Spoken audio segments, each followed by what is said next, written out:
What's up guys, almightyzentaco here. Today is going to be a pretty quick one. We're going to do a little tutorial for GameMaker Studio 2 in which we learn how to make bouncing balls. So let's go ahead and take a look at what it's going to look like when we are finished. So as you see, I have this room surrounded by a red boundary. I can click and create a ball. The ball will bounce. And it also has a cool little squish effect, which I'm probably not going to include in this tutorial because that's a little bit more complex. Also, it doesn't really squish appropriately, as you can see, based on where it collides. I'm still trying to work out how to make that happen because it is just a linear X and Y deformation. But we can create these, and they will be created at random X and Y speeds, and they bounce all over the place. So we are going to learn how to do that. So if that's something you're interested in learning about, stick around, and that's what we're going to do. Alright, so go ahead and start a new project. We're going to do a GameMaker language project because I don't like using drag and drop. So make a new folder for this. I'm going to call it Bouncing Ball. And I'm just going to replace this I have here.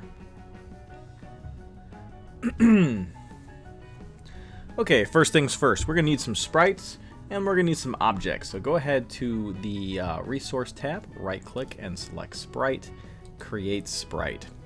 So we're going to call this SPR_ball, and I'm going to import an image. Well, this image is a little large, so I am going to resize it to something like 128 by 128. And I'm going to center the origin point. So to do that, you want to select the drop-down box and select middle center. You can see where it's at based on that little plus symbol there.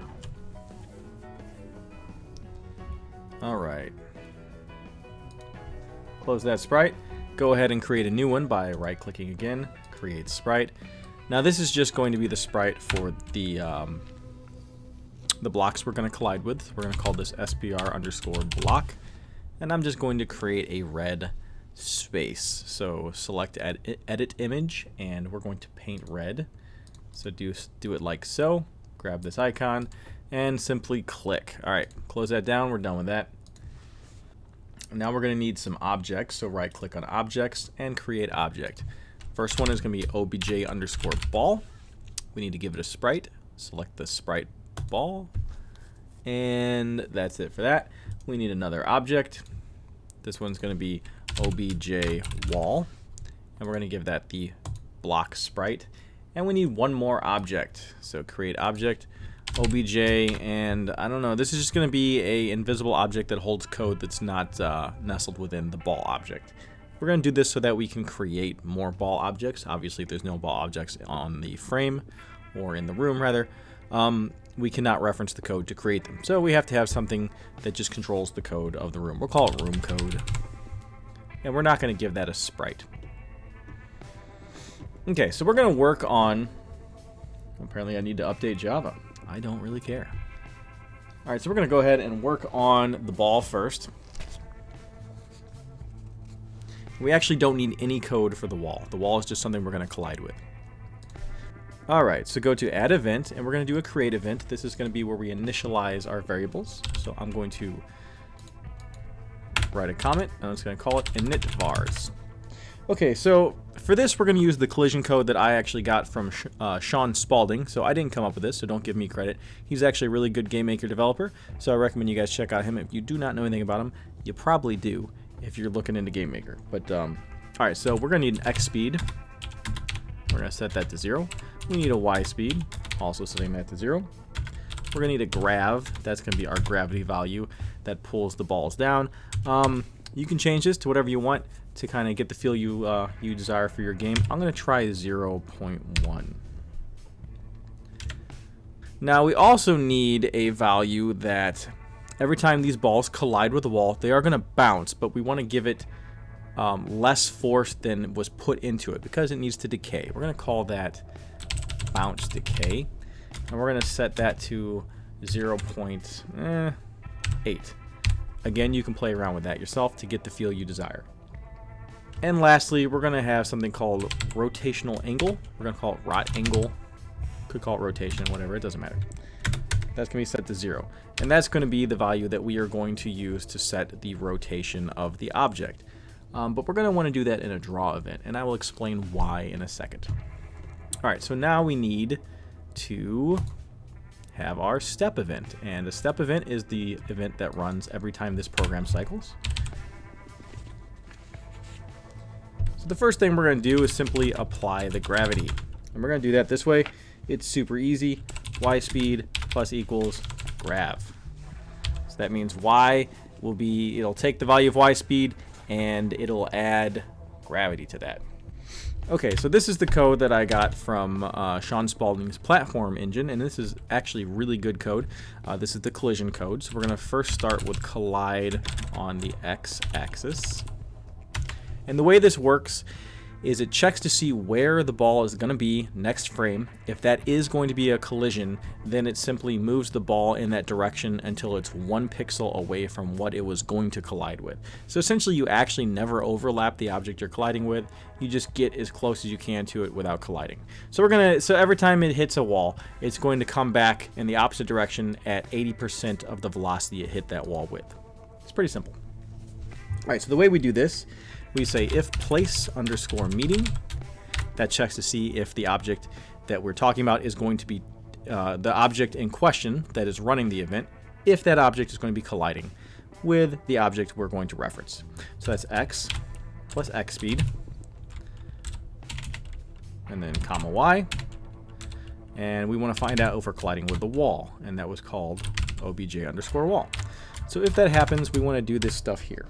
So this means that a collision is imminent next cycle if this is true. So if this is true, this is the point at which we're going to bring the object, the ball object, up till it's flush with the wall. And we're going to do that with a while event. So we're going to say while not place meeting. That's what the exclamation mark means. It means while this is not true. So while x plus sine of x speed, I'll explain that in a second, y and obj wall. Okay, and then we're going to do some stuff. So this is a while loop, and it's going to run as long as this condition is true, or in this case, not true. And that is the essentially we are not overlapping. The ball is not overlapping the backdrop, and we're finding out if it is in the position x plus sine of x speed. Now what sine does is gets the direction of a value, so it'll return either 1 or -1. So if x speed is positive, meaning the ball we're moving right, we're going to find out if there is a wall at the current y position of the ball and the x position plus 1. If x speed was negative, it would find it at the x position -1. So it can check 1 position left or 1 position right, or 1 position up on the y and 1 position down. It's very useful. So, that probably didn't make sense to you guys, sorry. I hope it did. This is a very common collision technique. I actually recommend it for pretty much everything, so Sean Spaulding does a better job of explaining this than I do, so watch his video. Anyway, so while this is true, while we're not colliding yet, we want to say, we're going to take the x position of the ball and move it 1 position, whoops, x plus equals sine of x speed. So what that means is we're going to take the ball, we're going to move it 1 pixel in the direction that it's currently moving, and we're going to do that until this is true, until it is flush with the wall, and then we're done. It'll break out of the loop. So that's all we do there. We don't need that space, so let me get rid of it. Now, when that is done, it'll break out of the loop and it'll go here to line 8. So this is the point at which we want to bounce. Okay. We're going to do that this way. Really simple. We're going to set x speed to times equals negative, and the value was bounce decay. Right? Pretty sure that's right. Let's look at bounce decay. Yes. So we're setting the x speed to itself. It's essentially the opposite direction at 80% of the speed it was going. So it's going to bounce away from the wall at 80% of its current velocity.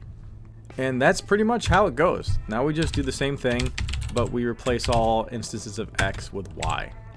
So we're bouncing on the y-axis. It's if place needing x, y plus y speed, obj wall.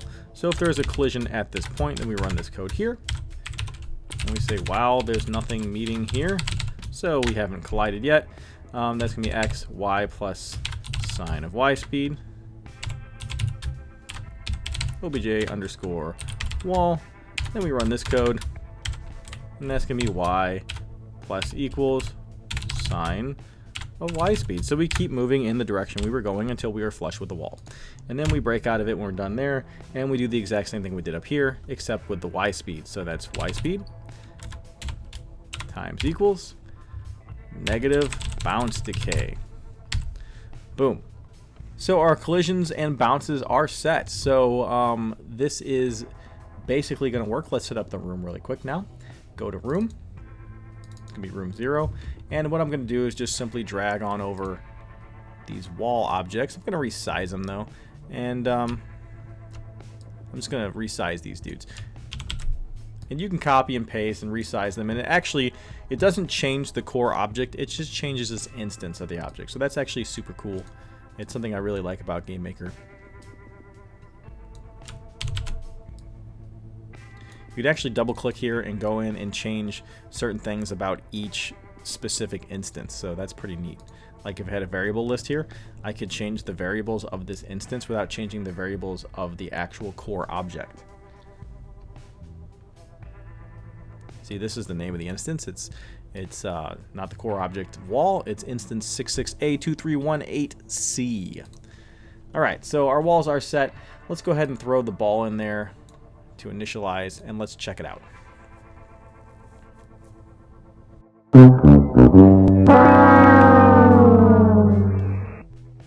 We forgot to do one very important thing. We didn't update the position of the ball based on the velocity. So let's do that now. So x plus equals x speed, y plus equals y speed. And let's go ahead and comment that, and we'll say update positions. Okay, one more time. And there you go. It's working. And now it doesn't have any random directions, so we can only see the y collision. Also, this is dreadfully slow, so we need to fix that. I forgot to update the speed of the game. That's under options, I think main. Yes, go to options in main, right here at game frames per second. I don't run my games at 30, I run my games at 60 or above. I recommend you do the same so you can get much smoother movements. Okay, so let's try it out now. Much better. That ball's kind of big, so let's go ahead and resize that ball at start. So let's go back to the create event on the ball, and here's what I'm going to do. I'm actually going to do a few things. So I'm just going to set its image underscore x scale to 0.5. I'm going to half its size. Image y scale equals 0.5. So essentially we're gonna cut the size of this object in half and scale it down. We're also going to give it a random x speed and y speed variable at its creation. So that'll come in handy when we create more balls later. So they kind of just move around randomly and give us a nice idea of what this bouncing is going to look like. So we're going to do that this way. We're going to say we're going to set the x speed to random underscore range, and it's going to be negative, I don't know, 20 to 20. And the y speed is going to be a random range as well. So set it to random range. And it's going to be negative 20 to 20. What random range does, if it's not obvious, which it kind of probably should be, is it grabs a random number between these two numbers. So the range will be negative 20 to 20. So, you know, between those numbers. Now the thing is, it's not an integer, so this is actually going to be a float, meaning it'll have a decimal. So if you want it to be an integer, that is irandom. Ooh, I must have not had insert pressed. Irandom. Irandom will give you only integers. Random will give you floats. That's important to remember. All right, so there's our ball bouncing around. But, you know, this could look a little better. It needs to have some rotation. Now the thing is, the ball actually, if we look at it, if we go to the collision mask is the same as the sprite. We could change it to make it a circle, but that's more costly. So we're not going to actually change the we're not going to actually change the shape of the mask. Is currently a square. See if I click here, preview mask, it's the whole thing here. So I don't want to change that. I want to leave that the way it is. But if you do a draw event, you can draw the sprite extended, and it'll allow you to manipulate the sprite that we're seeing on screen without actually changing the collision box. So that's pretty handy. So that's what we're going to do. So we need to add an event. It's going to be the draw event. And we're going to simply do it this way. We're going to say rotate. And the first thing we're going to do, remember that value we created, what was it? Rot angle. We're going to set the we're going to draw the image at the rot angle. It currently starts at 0. That's fine. We could actually give it a random. We're going to do that real quick. We'll set it to random 360. So it'll now have a random rotation at the start. Anyway, back to the draw event. All we're going to do is set it to minus equals x speed. So we're going to essentially, based on how fast the ball is moving on the x-axis, we're going to rotate it in the direction it's moving. It's minus because it's opposite of the way it moves. Rotational directions are opposite of the way that you move on the x-axis. I don't know why. Just is. Rot angle minus equals x speed. Okay, so now we need to actually draw the sprite. Now, since we have a draw event, if we ran the game now, we wouldn't see our sprite. It only draws the sprite. If you have a draw event, it only draws the sprite if you tell it to draw itself in the draw event. Otherwise, it won't. And the simplest way to do that is simply draw self, but then we wouldn't get to control what we want to do. So we're going to say draw sprite extended. Now, if you see down here, we can see what our parameters are. So the first thing we got to do is put the sprite in there. The sprite name we're going to draw is SPR ball. And you honestly, any sprite you have, you could draw your object as. So you can actually draw multiple draw sprite extended events, and you can draw sprites on top of each other. And so it allows you to really control what your object looks like. All right, so we're going to have the sprite ball. Sub image is the animation frame. And that we can just say, we're going to get the current one. It's just image index. Okay, so then we're going to set it to the X position and then the Y position. And the X scale, which is image, X scale, and image, Y scale. So that's going to grab the sizes from the sprite. Now here's where you do the rotation. So that's going to be rot angle. Now this is color. And we're going to use C_white. C white is the color you use if you want a sprite to be drawn default. Then the alpha, we don't want it to be transparent, so we're going to set it to 1. This is a value between 0 and 1. 0 being transparent, 1 being fully opaque. And that should be it. Oh wait, no, one more thing. As the ball is on the ground rolling, because eventually it's going to run out of Y bounce on the y-axis, we want it to decay. So we want the speed to decay, and we'll do that this way. We'll say decay ball on ground.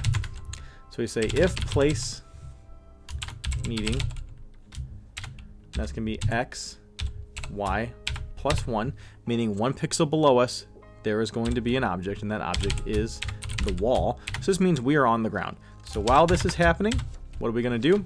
We're going to set it to x speed times equals 0.99, or whatever value you want to come up with. And what that means is as we are on the ground, we're going to bleed our x velocity. Okay, let's take a look at it. What did I do wrong? Draw line to unexpected symbol and expression. Oh, we made a mistake. We for some reason we stuck a comma in there. We didn't need that. Let's get rid of that and start over. Okay, we compiled that time. And as you see, our ball is rotating in the direction it's moving. And it should, slow down when it hits the ground, and eventually roll to a stop.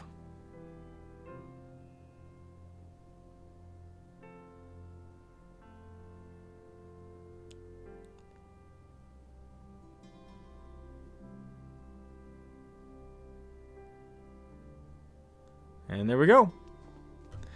Okay, so, you know, we can get create a bunch of these through code and kind of get a feel for what this is going to look like. So remember how we made that invisible object, the room code object? We're going to need to do some stuff to that now. So this is going to allow us to create and destroy balls. So make a step event inside of it. Create the ball on click. So we want to check to see if the player is clicking, and if the player does click, we're going to create a ball. So if mouse check button pressed, and that button is MB underscore left. So that means, are we clicking? Did we just click with the left mouse button? If that's true, well, then we want to create our instance. So instance create depth, and that's going to be x underscore mouse, or sorry, that's backwards. It's mouse underscore x, and then mouse underscore y. So that'll grab the current x and y position of the mouse. The depth we're going to do is 1, but you can set that to whatever you want. And the object is the obj ball. Okay. So every time we click, it creates a ball. Oh, I forgot to do a close parentheses. There we go. And let's go ahead and allow us to destroy the ball too. Destroy ball on right click. If mouse check button, that means it's held down. And you can find out what these different functions do by middle mouse clicking on them. It'll bring up a help menu. Anyway, so if mouse check button, MB right. So if we're holding in, I cannot type today, dudes. MB right, meaning we're holding in the right mouse button. While that's happening, we're going to do something. Now, we're going to do this. We're going to say with. Now, what with does is it allows you to name an object, and it'll check through all those objects. Now, we're going to, though, it can also allow you to check through specific objects. So, like if you create one, it's whatever object is scoped by the code that comes next. So if you don't scope it, it'll just be all of them. Like if I said obj, you know, ball, it would be with all of the balls. So we don't want to do that, though. We want to say with instance position. So we're checking if an instance is at this position, and that's the mouse X and the mouse Y. And the object we want to check the instance of is obj ball. So what that did, okay, there we go. So what that did is when we click with the right mouse button on a ball, it's going to get the ID of that ball, and anything that's inside of here is going to apply just to that instance of that ball. And what we're going to do is simply destroy it, and we do that with an instance underscore destroy. Boom. Okay. Let's check it out.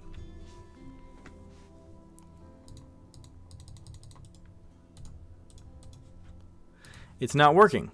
And the reason it's not working is because we didn't put the room code in the room. For an object to allow the code to be readable and usable, it has to be in the room that you're running it in. So let's try it one more time. All right.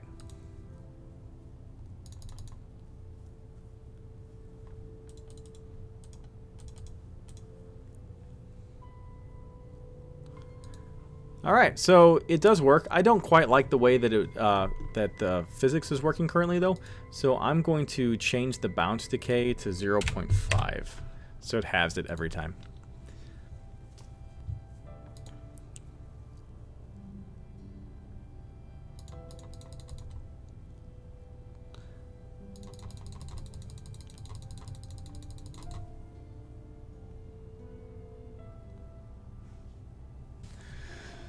All right, guys. Well, that is our little bouncy ball example.